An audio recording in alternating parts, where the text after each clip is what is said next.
So we come to number 14 of the 18 form qigong sequence. It's a nice basic one you see in all the katas. Basically it's sort of here, and again it's just a front punch. Within each one they believe these to help certain meridians or organs or electromagnetic rivers. This one's believed to help within the qigong sequences the stomach bowel and the pericardium, the heart lining.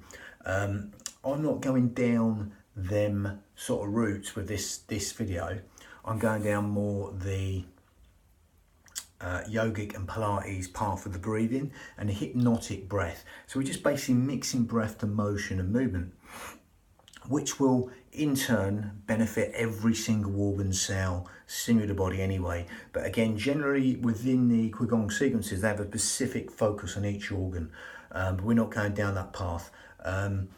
At the beginning I've done the 8 brocades, and then I've added this 18 form qigong sequence, and then after that's a 9 form. So it's 35 moves in all. So this is the 14th move of the 18 form qigong sequence added onto the 8 brocades. So that will be number 22 out of 35. Again, like I say, you can do these segmentally because we're going right into the breathing. We're not doing too much movement, because the movement you can do in a couple of minutes, you know. We go a lot into the breathing. Nature's all not mine, to find our balance before we start.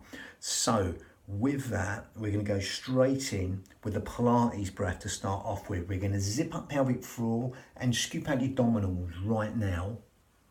And as you do that right now, zip up pelvic floor and scoop out your abdominals, you're going to breathe in through the nose and exhale through pursed lips. So you're sort of blowing out a candle through pursed lips. Now as you do that, you'll feel that breath coming in low and deep to these lower lobes of lungs, the intercostals, the ribs, anywhere but the stomach.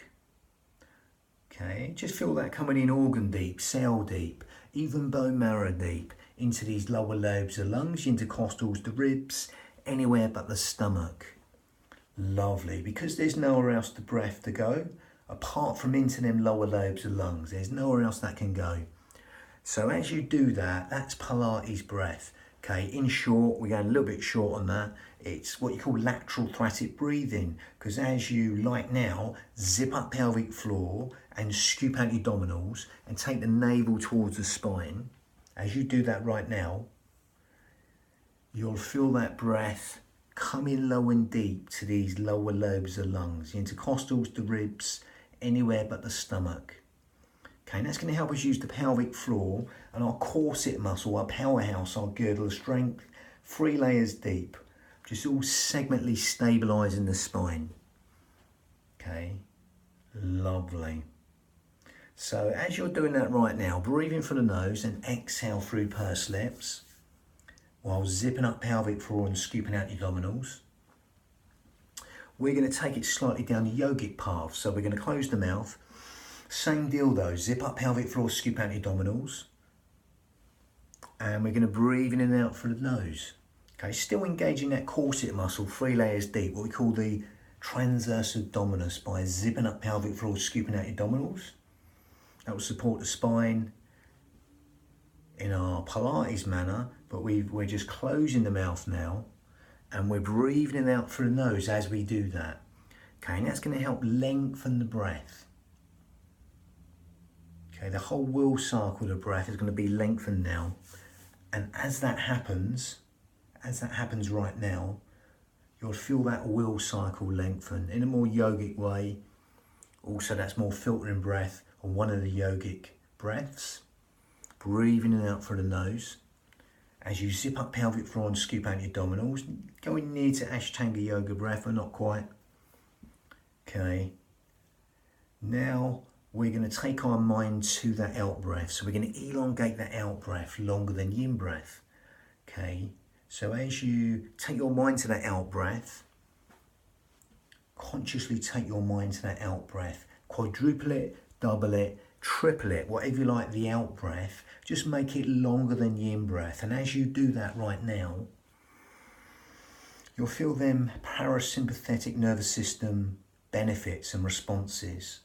The parasympathetic nervous system is being benefited by elongating the out breath longer than the in breath.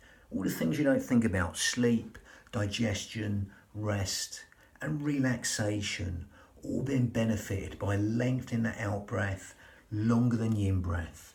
Just encouraging them restful relaxation responses and endless streams of comfort. All the things you don't think about within the body are being benefited: sleep, digestion, rest, and relaxation. Even cellular communication and function are all being benefited by just allowing that simplicity, just to relax the mind by elongating the out breath longer than the in breath. Just encouraging them endless streams of comfort that come into the nervous system and calm everything down. All the housekeeping properties of the body are being benefited by elongating the out breath longer than the in breath.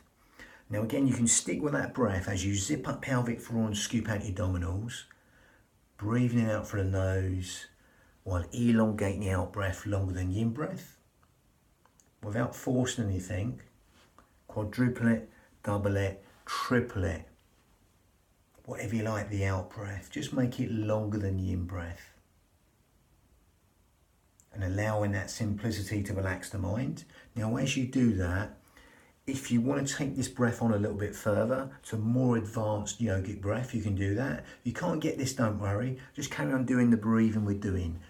Zipping up pelvic floor, scooping out your abdominals, breathing out through the nose while elongating the out breath longer than the in breath. If you want to add ujjayi breath, victorious breath, more advanced yogic breath, then we grip at the esophagus here. Ujjayi breath. In Sanskrit, victorious breath. So again, it sounds like this. The only way you do it is to demonstrate. It's like as you grip at the esophagus, it's like and it's an exhale. It's like going with the mouth shut. Going to demonstrate that a few times. It's shoulders down.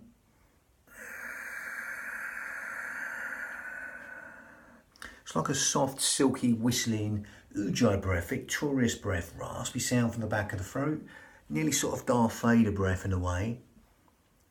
Okay, it's sort of focusing breath, a natural focusing breath we do when trying to focus on something, like a fine motor skill, like thread a needle through something, a bit of DIY. We might make a sort of bit of a sound, but we're overemphasizing that sound to really help your mind focus. Gives the mind something to focus on, okay, within the breath. If you can't get that, don't worry. Otherwise, keep on zipping up pelvic floor, scooping out your abdominals, breathing in and out through the nose while elongating the out breath longer than the in breath.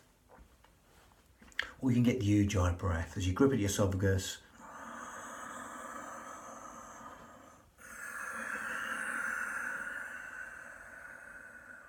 Sort of seashore breath in a way, okay? Lovely. That'll also help you fan the fire to burn all the toxins in the body as you're doing that right now, with the ujjayi breath especially. Help us build the heat within the body, help us fan the fire, burn all the toxins in the body. Ujjayi breath, victorious breath.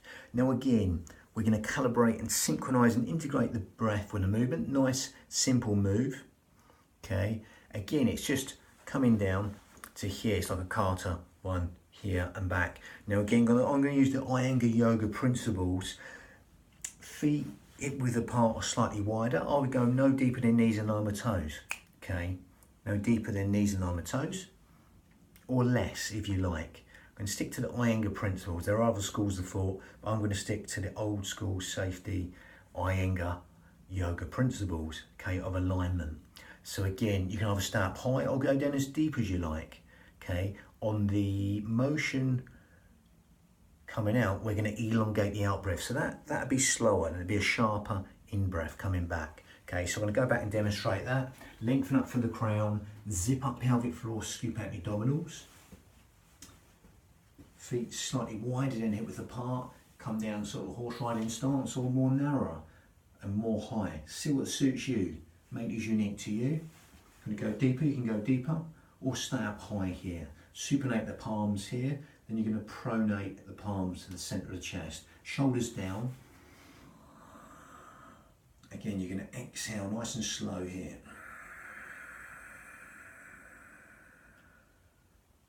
Then breathe in sharper. Then exhale for longer on this motion. These two knuckles come here in the centre line of the body.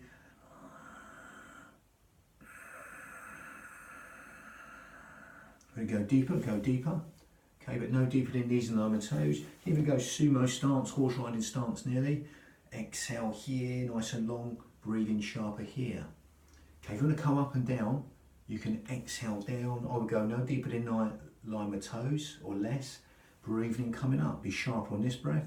Slow on the way down with that out breath. Okay, so again, you can play with that movement, but again, zip up pelvic floor, scoop out your abdominals, lengthen up for the crown. The base of the cranium is nice and still, it's just the levers moving. Nice elongated exhale, then breathe in sharper on the way back. You can be going up and down or staying still. Stay up high or go down as deep as you like. Make this unique to you, with the speed and the tempo and the modifications we're giving. Okay, lovely. That's a charging fist. And again, you see it in a lot of the carters, etc. And zip up pelvic floor, scoop out your abdominals, simply elongate the out breath for as long as you like. These two knuckles come to the midline of the body, coming back. Lengthen up for the crown, as if there's a puppet string, a hook, a brace on your head, pulling your head up towards the ceiling. And simply elongate the out breath for as long as you like. Imagine that trickle of water just running down your back and dispersing. Mount the shoulders over hips, head over shoulders. That lovely soft feed between the shoulder blades. Again, everything's soft here. You don't have to lock out the joints like in karate and all that. You're actually keeping the arm just shy of locking out. Soft, slightly bent. Okay, and then breathing in, coming back. Lovely, low battery there. Next one is the wild goose. I think I said on the last tape it was the wild goose, but it's this one, then the wild goose. But that was number 14 of 18 form qigong sequence, which is 22, the whole 35, the 3 forms put together. Okay, we've got the wild goose next. Bang, lovely.